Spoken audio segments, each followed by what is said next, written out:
Hello Jain साथियों, आशा करता हूँ आप सभी अच्छे होंगे। मैं इस वीडियो में CRPF head constable and ASI स्टोनों के लिए रीजनिंग के इंपॉर्टेंट क्वेश्चन कराने वाला हूँ, तो आप वीडियो का एंड तक देखिएगा। आपको पता है 25 क्वेश्चन आपके रीजनिंग के पूछे जाएंगे आपके एग्जाम में। आपका एग्जाम 22 से 28 फरवरी के बीच में कंडक्ट होगा, आप सभी को पता होगा। तो देख लेते हैं, पहला क्वेश्चन है, उस विकल्प का चयन कीजिए जिसका तीसरी संख्या से वही संबंध है जो दूसरी संख्या से पहली संख्या का है। तो यहाँ पे देख लेते हैं, यहाँ पे क्या लॉजिक लगाया गया है। 6 से 216 किस तरह लॉजिक लगाया है। 6 का क्यू करने पर 216 आता है, तो इसी प्रकार आप 5 का क्यू करेंगे, 8 का क्यू करेंगे। 8 का क्यू करने के बाद 512 आएगा, तो यहाँ पर 512 आपका राइट आंसर होगा। तो नेक्स्ट क्वेश्चन देख लेते हैं। दूसरा क्वेश्चन है, उस विकल्प का चयन करें जो तीसरे अक्षर समूह से उसी प्रकार संबंधित है जिसका दूसरे अक्षर समूह से पहले अक्षर समूह से संबंधित है। तो देख लेते हैं, यहाँ पे डी से जी जाने पर क्या होगा, 3 का इंक्रीज। के से पी जाने पर कितना होगा, 4 का इंक्रीज। और यहाँ पे के से पी जाने पर 5 का इंक्रीज हुआ है। एल से एस जाने पर 7 का इंक्रीज हुआ है। एच से क्यू जाने पर कितना इंक्रीज हो रहा है, एच आता है 8 पर और क्यू आता है 17 पर। तो यहाँ पर 9 का इंक्रीज हुआ है। तो आप देख पा रहे होंगे यहाँ पर विषम संख्या के बढ़ते क्रम में आपको यहाँ पर इंक्रीज किया गया है। उसी प्रकार यहाँ पर इसी तरह लॉजिक लगाएंगे। तो एफ में 3 जोड़ने पर क्या आएगा, एफ में 3 जोड़ने पर आई आएगा। आई, उसके बाद आर में 5 जोड़ने पर क्या आएगा, आर आता है 18 पर, 5 जोड़ने पर डब्ल्यू आएगा 23। तो आई डब्ल्यू से जो ऑप्शन स्टार्ट है वही आपके राइट आंसर होने वाले हैं। तो पहला ऑप्शन कट जाता है, दूसरा ऑप्शन कट जाता है। उसके बाद आगे लगाते हैं इसी लॉजिक को। एल में कितना जोड़ेंगे, मतलब एल में 7 जोड़ेंगे तो एल आता है 12 पर और 7 जोड़ने पर कितना आता है 17। तो 17 पर क्यू आएगा, यहाँ पर एल आता है 12 पर और हम 7 जोड़ेंगे तो 7 जोड़ने पर एस आएगा।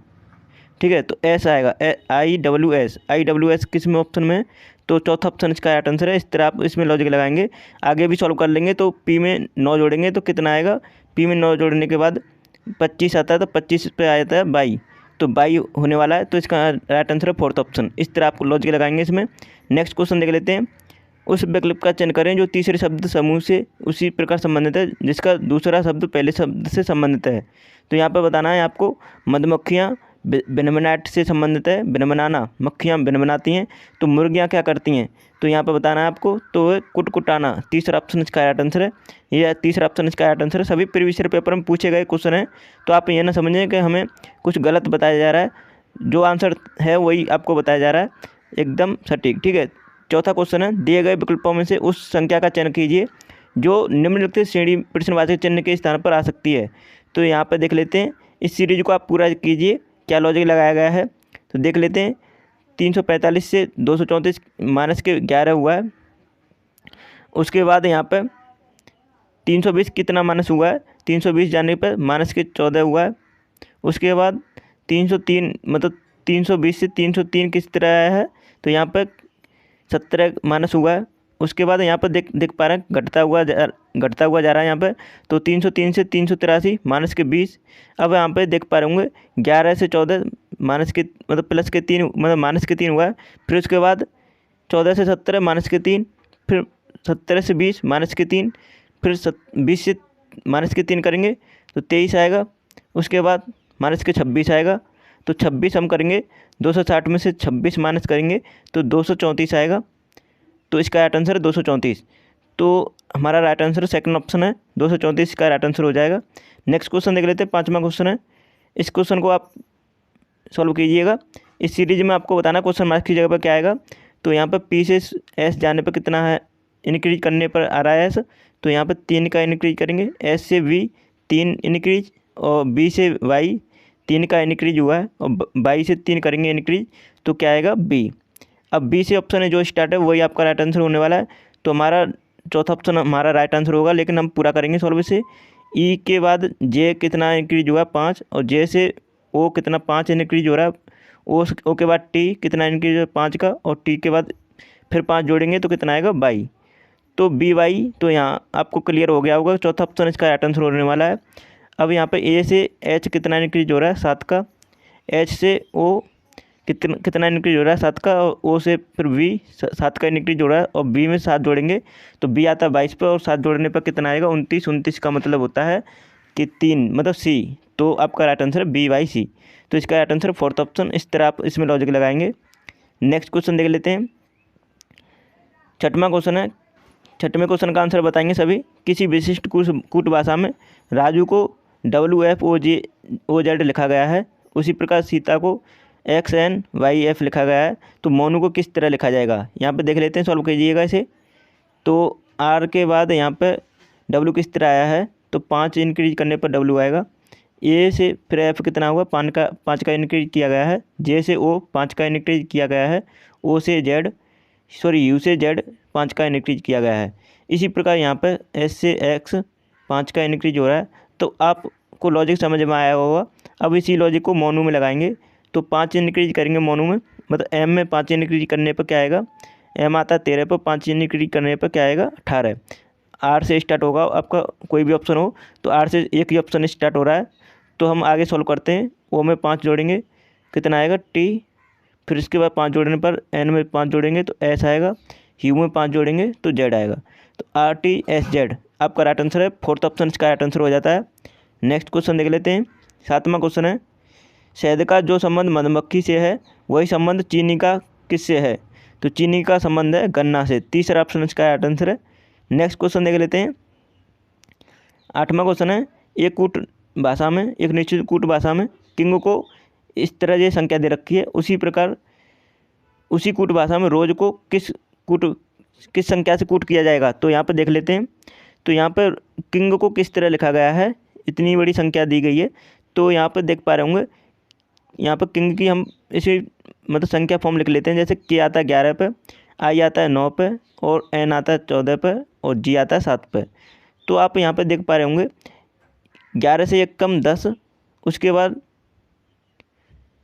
11 से 1 कम 10, और फिर 11 मतलब यहाँ पर 11 से एक ज़्यादा 12 है।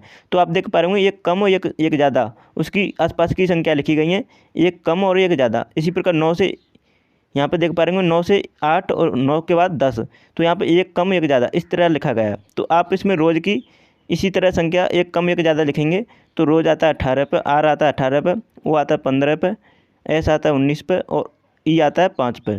तो यहाँ पे 17 से मतलब 18 से एक कम 17, उसके बाद 18 से एक ज़्यादा 19, तो 17 19 से ऑप्शन स्टार्ट होगा। तो यहाँ पर पहला ऑप्शन और दूसरा ऑप्शन में हमें दिख रहा है, लेकिन हम आगे भी सोल्व करेंगे। 15 के एक कम 14, और उसके बाद 15 से एक ज़्यादा 16, तो 17 19 14 16, 17 19 14 16 हमारा एक ही ऑप्शन है, दूसरा ऑप्शन। ठीक है, तो हमारा दूसरा ऑप्शन इसका राइट आंसर होने वाला है। इसी तरह आप पूरा सॉल्व कर लेंगे तो दूसरा ऑप्शन इसका राइट आंसर होगा। तो दूसरा ऑप्शन इसका राइट आंसर है, करेक्ट आंसर है। नेक्स्ट क्वेश्चन देख लेते हैं, आपको लॉजिक समझ में आया होगा। 9वां क्वेश्चन है, इस क्वेश्चन को सॉल्व कीजिएगा। तो यहाँ पे सीरीज दे रखी है, तो इस सीरीज में जो डैश डैश लिखा है यहाँ पे कौन सा ऑप्शन सही फिट होगा। ठीक है, तो देख लेते हैं। तो यहाँ पे आप देख पा रहे होंगे बी के बाद सी आ रहा है, तो यहाँ पे क्या लॉजिक लगने वाला है। तो पहले मैं आपको इसमें इसका रूल बता देता हूँ। जैसे कि आप इसे काउंट करेंगे कितने इसमें वो हैं अक्षर, तो कितने 1 2 3 4 5 6 7 8 9 10 11 12। तो यहाँ पे देख सकते हैं 3 और 4 का वो लगने वाला लॉजिक। ठीक है, तो या तो 4 4 के पेयर बन सकते हैं या 3 3 के। ठीक है, तो यहाँ पे देख लेते हैं 3 और 3 6 और 3 9 और 3 12। तो यहाँ पर 4 4 के फॉर्म हो सकते हैं या 3 3 के। देख लेते हैं, यहाँ पर 4 4 के करते हैं, एक यहाँ पे हो गया और एक यहाँ पे हो गया। जैसे कि मैं आपको बता दूं, ये 4 4 के लग रहे हैं। ठीक है, तो अब यहाँ पर BC BI कैसे कि B के बाद आई आ रहा है और B के बाद आई आ रहा है, तो यहाँ पे पहले आएगा आई। ठीक है, पहले ऑप्शन में BC BI, उसके बाद BC, फिर यहाँ पे B आएगा। आपको यहाँ पर दिखाई दे रहा होगा B कैसे आएगा कि आई से पहले B आ रहा है यहाँ पे, तो इसका मतलब B आएगा यहाँ पे। ठीक है, तो BC BI, तो यहाँ पे B आएगा दूसरा, और यहाँ पे आएगा C, तो IVC फोर्थ ऑप्शन में। इस तरह आप इसमें लॉजिक लगाएंगे। आशा करता हूँ आपको समझ में आया होगा। नेक्स्ट क्वेश्चन देख लेते हैं। 10वां क्वेश्चन है, इसे आप सॉल्व कीजिए। तो आपको यहाँ पर सीरीज में क्वेश्चन मार्क की जगह पर बताना क्या आएगा। देख लेते हैं, N से P कितना इंक्रीज हुआ है। तो यहाँ पर 4 का इंक्रीज यहाँ पर 2 का इंक्रीज हुआ है। फिर उसके बाद P से R 2 का इंक्रीज हुआ है, R से 2 करेंगे इंक्रीज तो T आएगा। तो T से ऑप्शन स्टार्ट हो रहा है, वही आपका राइट आंसर होगा। नेक्स्ट क्वेश्चन देख लेते हैं। तो K से M, K आता है 11 पर, M आता है 13 पर, तो मतलब 2 का इंक्रीज, M से O 2 का इंक्रीज, O से 2 इंक्रीज करेंगे तो Q आएगा। T Q. उसके बाद यहाँ पे आगे सॉल्व करते हैं, आई से के 2 का इंक्रीज, के बाद एम 2 का इंक्रीज और एम में 2 इंक्रीज करेंगे तो ओ आएगा हमारा। तो इसका right answer T Q O. तो इसका राइट आंसर तीसरा ऑप्शन है। नेक्स्ट क्वेश्चन देख लेते हैं। 11वां क्वेश्चन है, उस संख्या की पहचान करें जो निम्न श्रेणी में संबंधित नहीं है। तो आपको बताना है इसमें से कौन सी संख्या नहीं आनी चाहिए। तो देख लेते हैं, 18 से 27 9 इंक्रीज हुआ है, 27 से 35 कितना इंक्रीज हो रहा है, तो यहाँ पे 8 का इंक्रीज हो रहा है। उसके बाद 35 से 45 10 का इंक्रीज हो रहा है, 45 से 54 9 का इंक्रीज हो रहा है। तो आप देख पा रहे होंगे यहाँ पे पहले में 9 इंक्रीज हुआ है, लास्ट में 9 इंक्रीज हो रहा है। तो यहाँ पर किसी न किसी बीच वाली संख्या में ऐसा होना चाहिए कि जो आपका 9 का फॉर्म होना चाहिए लगभग में। तो यहाँ पे ऑर्डर बिगड़ रहा है ना। इसी तरह अपन अगर यहाँ पे 27 में 9 जोड़ने पर 36 आएगा और 36 में 9 जोड़ेंगे तो 45 आएगा। इसका मतलब 35 की जगह पर 36 आना चाहिए। तो ये आपको समझ में आया होगा, 35 की जगह पर 36 आना चाहिए। तो इसका मतलब 35 संख्या आ रही है, ये गलत है, ठीक है। तो ये आनी नहीं चाहिए, 35 संख्या इसमें रॉन्ग है। तो यहाँ पे फोर्थ ऑप्शन इसका राइट आंसर है। इस तरह आप इसमें लॉजिक लगाएंगे। तो आशा करता हूँ आपको वीडियो पसंद आई होगी। तो प्लीज़ आप अभी हमारे चैनल को सब्सक्राइब कर लीजिएगा, क्योंकि हम इसी टाइप के क्वेश्चन कराते हैं। और प्लीज़ वीडियो को लाइक कर देना, शेयर कर देना। Thanks for watching my video.